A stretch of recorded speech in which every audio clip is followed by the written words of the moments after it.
Flex ko muna sa inyo guys, yung aming mga bintana. So kung nakikita nyo, wala talagang ka-design-design at walang kabuhay-buhay yung aming mga bintana. So nag-decide ako na mag-order ng mga curtains na pwede dito sa aking mga bintana. So ito, ipapakita ko sa inyo kung gaano kaganda yung aking nabili.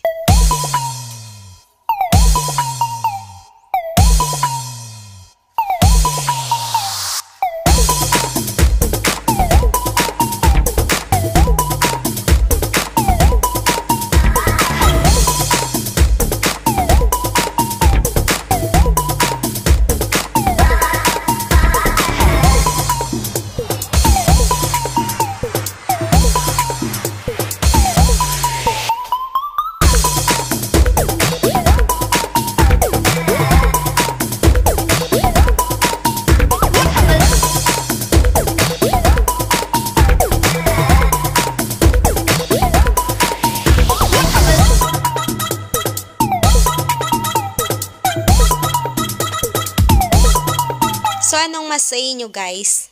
Grabe, bongga. Ang gaganda ng kanilang mga kurtina. Kompleto talaga yung mga rings at saka nagmumukhang galante yung aming bahay dahil dito sa mga kurtina na to. Ayos. Tara mga lord, samahan nyo ako at ipapakita ko sa inyo at ipaparinig ang kakaibang bersyon ng bahay kubo.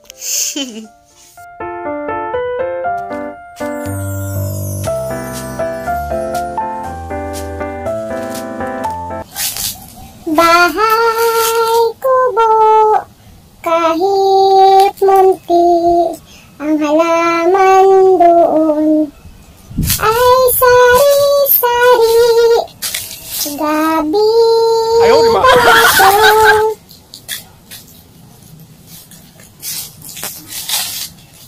gobano,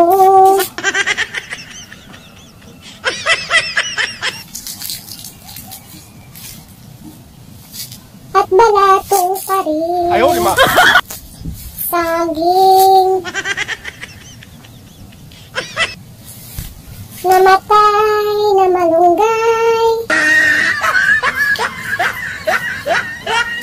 ang daming balato, at meron pang ganito na pwedeng lagyan ng munggo. Ewan kung kilala nyo yan. Basta yung saging namin malapit ng tabasin.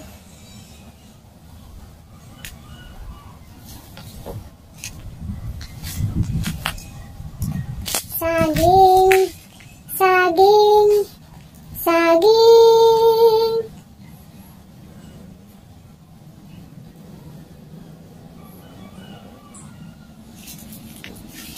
At meron pa panglaban sa aswang. Ang tutulis, ang tutulis. Pag ikaw tinamaan, sambitin mo ang lahat ng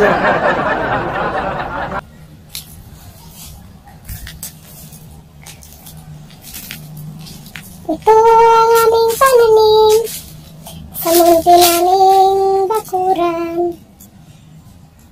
Sana ay wag mamatay. At meron pa saging pa rin.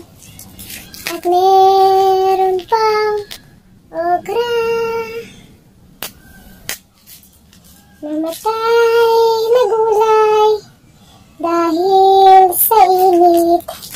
At ang niyog na ang habong-habong. Ang niyog na maiksi. Pag namunga, nanakawin. At bakit naiwan ito dito? Kukunin natin at baka hanapin ng may-ari na mali limutin.